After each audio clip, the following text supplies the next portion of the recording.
We বাবা, দরজার সামনে এটা কি? হায় হায়, এটা দেখি টুকু। হে হে, এই ঘুমানোর আর কোনো জায়গা পাইল না, এই দরজার সামনে এইভাবেই ঘুমায়া পড়ছে। যেইখানে রাইট সেইখানে কাইট। ভালোই হয়েছে, দরজা ধরে ঘুমায়া গেছে। এখন যদি চোর এসে দরজা খুলে, তাহলে টুকু টের পেয়ে যাবে। একটা দারোয়ানের কাজ হয়ে যাবে।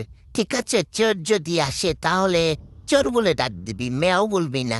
বুঝছিস টুকু? এই টুকু কি আসলেই ঘুমাইছে নাকি? এই টুকু, এই শুনছস কি বলছি? ভাইয়া কি কি কি হয়েছে? না, আসলে দেখলাম তুই ঘুমাইছিস কিনা। বাঙালির স্বভাব আর জীবনেও চেঞ্জ হবে না। এই ঘুম থেকে উঠাইয়া জিজ্ঞেস করে যে ঘুমাইছি কিনা। কি একটা অবস্থা! যাজ্ঞা, এই শান্তির একটা ঘুম দিছিলাম, এখন সেই ঘুম কি আর আসবে? চেষ্টা করি দেখি আছে কিনা।